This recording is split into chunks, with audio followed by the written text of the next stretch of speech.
नमस्कार दोस्तों, स्वागत है आपका लीगल देव के इस नए वीडियो में। मैं हूं Khushi, business legal advisor expert at legal Dev.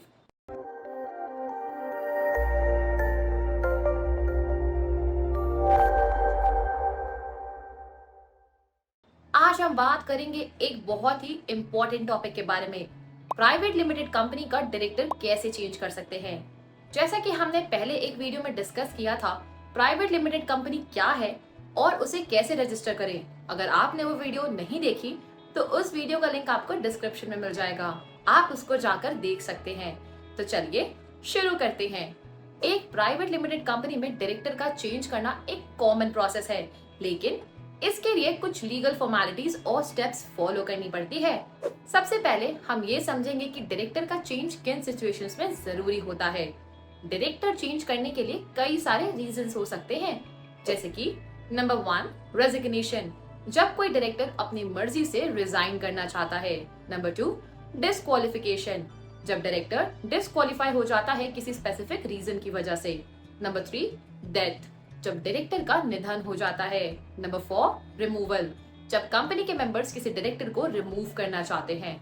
Number 5 additional director, जब कंपनी नए डायरेक्टर्स अपॉइंट करना चाहती है। अब हम स्टेप बाय स्टेप देखेंगे कि डायरेक्टर कैसे चेंज किया जा सकता है। Step 1 board meeting. सबसे पहला स्टेप है बोर्ड मीटिंग का कंडक्ट करना। इस मीटिंग में डायरेक्टर के रेजिग्नेशन या रिमूवल पर डिस्कशन होता है और नए डायरेक्टर की अपॉइंटमेंट पर डिसीजन लिया जाता है। नोटिस, बोर्ड मीटिंग का नोटिस सभी डायरेक्टर्स को मिनिमम 7 दिन पहले देना पड़ता है। रेजोल्यूशन, मीटिंग में एक रेजोल्यूशन पास किया जाता है जो कि रेजिग्नेशन, रिमूवल या अपॉइंटमेंट को अप्रूव करता है। Step 2 resignation letter if applicable, अगर डायरेक्टर रिजाइन कर रहा है तो उसे एक रेजिग्नेशन लेटर लिखना पड़ता है जो कि कंपनी को सबमिट किया जाता है। Step 3 form DIR 12 filing, board meeting के बाद कंपनी को ministry of corporate affairs MCA के पास फॉर्म DIR 12 फाइल करना होता है। ये फॉर्म डायरेक्टर के रेजिग्नेशन, रिमूवल या अपॉइंटमेंट को नोटिफाई करता है। अटैचमेंट, फॉर्म के साथ कुछ अटैचमेंट्स भी सबमिट करनी पड़ती है, जैसे रेजिग्नेशन लेटर अगर एप्लीकेबल हो, board resolution copy, consent letter नए डायरेक्टर के अपॉइंटमेंट के केस में।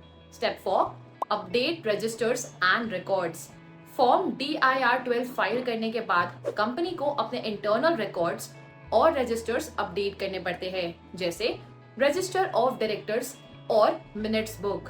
Step 5 issue of letter of appointment, अगर नए डायरेक्टर को अपॉइंट किया गया है तो उन्हें एक अपॉइंटमेंट लेटर इश्यू किया जाता है जिसमें उनके टर्म्स और कंडीशंस मेंशन होते हैं। डायरेक्टर चेंज करने के बाद कुछ कंप्लायंस रिक्वायरमेंट्स भी होती है। नंबर 1 ROC फाइलिंग, MCA के पास टाइमली ROC फाइलिंग करना जरूरी है। नंबर 2 डिस्क्लोजर, नए डायरेक्टर को कंपनी के स्टेक होल्डर्स को डिस्क्लोज करना पड़ता है। नंबर 3 DIN एक्टिवेशन, नए डायरेक्टर का DIN director identification number activate और अपडेट करना पड़ता है। तो दोस्तों, ये था पूरा प्रोसेस एक प्राइवेट लिमिटेड कंपनी के डायरेक्टर चेंज करने का। अगर आपको इस प्रोसेस में कोई भी दिक्कत आती है या और भी क्वेरीज है तो आप हमें नीचे दिए गए नंबर पर कॉल कर सकते हैं।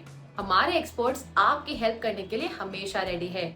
और याद रहे, जैसा कि हमने पहले भी बताया, प्राइवेट लिमिटेड कंपनी क्या है और उसे कैसे रजिस्टर करते हैं। अगर आपने वो वीडियो नहीं देखा तो उसका लिंक भी आपको डिस्क्रिप्शन में मिल जाएगा। अब आप अपना कोई भी एक सवाल हमारे कमेंट बॉक्स में ड्रॉप कर सकते हैं। उसमें से किसी एक लकी कस्टमर के सवाल का जवाब हम आपको अपनी वीडियो के एंड में देंगे। जैसा कि हमारी लास्ट वीडियो में हमारे एक यूजर मिस्टर मनीष जी ने कमेंट बॉक्स में अपना सवाल पूछा है कि क्या 2.5 लाख तक की इनकम वालों के लिए इनकम टैक्स फाइलिंग करना जरूरी है।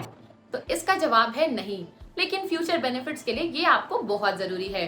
तो ये था आपके सवाल का जवाब। अगर आप भी अपने सवाल का जवाब चाहते हैं तो कमेंट में अपना सवाल जरूर भेजें। Thank you for watching legal Dev. मिलते हैं अगले वीडियो में एक नए टॉपिक के साथ। हमारे साथ बने रहने के लिए, और अगर आपको ये वीडियो पसंद आया हो तो इसे लाइक करें, शेयर करें और हमारे चैनल लीगल देव को सब्सक्राइब जरूर करें। धन्यवाद।